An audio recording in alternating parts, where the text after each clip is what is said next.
ایک وقت کی بات ہے، ایک چھوٹے سے گاؤں میں زہرا نامی ایک لڑکی رہتی تھی۔ نہ وہ کسی امیر خاندان کی تھی اور نہ ہی اس کے پاس کوئی خاص چیز، مگر اس کے دل میں ایک خاموش دکھ تھا اور ایک امید، ایک خواب۔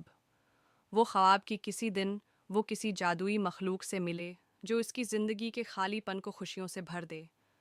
ہر دن زہرا گاؤں کے کنارے آتی، پہاڑوں کی جانب دیکھتی اور سوچتی کہ ان بلندیوں کے پار شاید کوئی راز چھپا ہو۔ وہ یقین رکھتی تھی کہ جادوئی کہانیاں حقیقت بن سکتی ہیں۔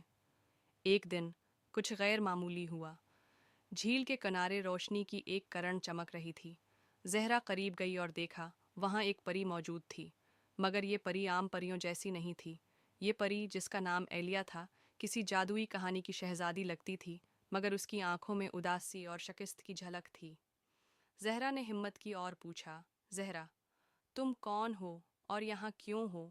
ایلیا نرمی سے، میں جنگلوں کی نگہبان تھی، لیکن کچھ برے لوگ میرا جادو چرا کر مزارا کے دل میں ایلیا کی تکلیف نے ہمدردی پیدا کی۔ وہ جانتی تھی کہ اگر وہ چاہے تو ایلیا کی مدد کر سکتی ہے۔ زہرا، میں تمہاری مدد کرنا چاہتی ہوں، بتاؤ مجھے کیا کرنا ہوگا؟ ایلیا دھیما مسکراہٹ کے ساتھ، میری طاقت تبھی واپس آ سکتی ہے جب کوئی اپنے دل کی سچا۔ زہرا نے ایلیا کے الفاظ کو دل سے لگایا اور ہمت کے ساتھ پہاڑوں میں موجود ایک قدیم درخت کے پاس پہنچی۔ درخت کے نیچے ایک جادوئی پتھر چھپا تھا۔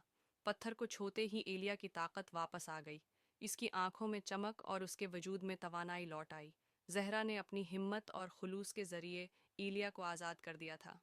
ایلیا، تم نے یہ کر دکھایا۔ زہرا، تمہاری مدد اور دل کی طاقت نے میرے جادو کو بحال کر دیا۔ ایلیا آزاد ہو گئی، لیکن زہرا نے خود کو بدلتے محسوس کیا۔ اس کے دل کا خوف ختم ہو چکا تھا اور وہ زندگی میں ایک نئی طاقت اور سکون کے ساتھ